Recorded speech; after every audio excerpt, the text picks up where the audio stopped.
They say revenge is a dangerous game, but when I found out my wife was sneaking off with another man, I didn't just expose her. I made sure his entire world collapsed.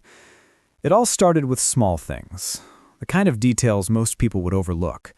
My kids, only 4 and 6 at the time, began spending more and more days at their grandparents' house. At first, it didn't sound strange, but when I realized those visits meant driving an hour and a half each way several times a week, the pieces stopped fitting together. I asked my wife about it, but her answers were shaky. She tried to deny it, but lying was never her strength. Something was wrong, and I could feel it in my gut. But suspicion alone wasn't enough. I needed proof. My instincts told me the truth was out there, and it didn't take long to find it. I began tracking the mileage on her car, and week after week, the numbers didn't add up. Over 400 miles that couldn't be explained. Then came the moment that confirmed everything. She left a sticky note by the computer with her AOL password written down. I shouldn't have looked, but I did. And what I found was worse than I imagined.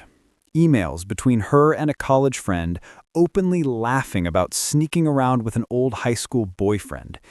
She even mocked his wife for letting herself go after kids. I printed the emails and hid them away. I finally had evidence, but I wanted the whole story. Having the emails gave me proof, but I wanted every detail laid out in black and white.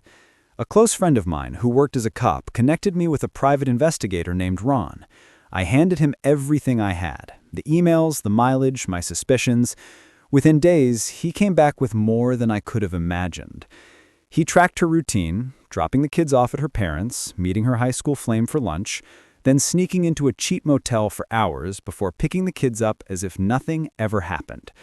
Ron's report was airtight. Photos, dates, times. The evidence was undeniable.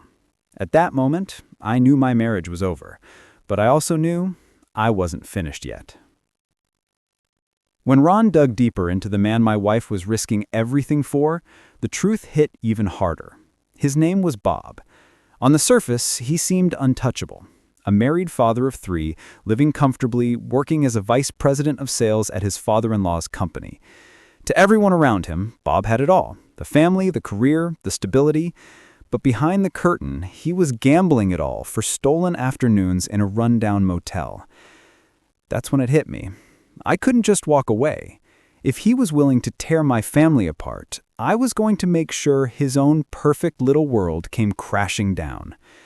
The day I decided to pull the trigger, everything changed. My lawyer had the divorce papers ready, and I made sure they were delivered to my wife right in the middle of her workday. At the same moment, Ron met with Bob's wife and laid the evidence out in front of her. I didn't know how she'd react, but I figured she deserved the truth.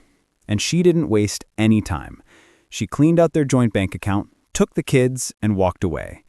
When her father found out what Bob had been doing, he fired him on the spot. To make things worse, her parents owned the house Bob and his family lived in. Within weeks, he wasn't just jobless, he was homeless too. But as brutal as that was, his nightmare was only beginning. What followed was a slow-motion train wreck, and Bob was at the center of it all. His divorce turned ugly fast, dragged-out battles in court, fights spilling over into real life. One night, he showed up at the house demanding to see his kids. The argument escalated until his ex-wife's brother stepped in. Bob left that night with a broken nose. From there, things only spiraled. Restraining orders, police reports, criminal charges, even time behind bars. The man who once sat high in his father-in-law's company office was now reduced to nothing, fighting to stay afloat while his entire world crumbled. And yet, this wasn't even the final chapter.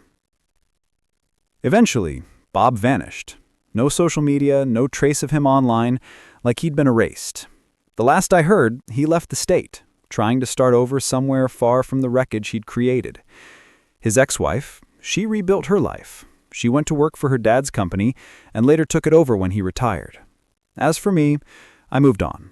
My ex and I kept things civil only for the sake of our kids. Once they grew up, there was nothing left to say.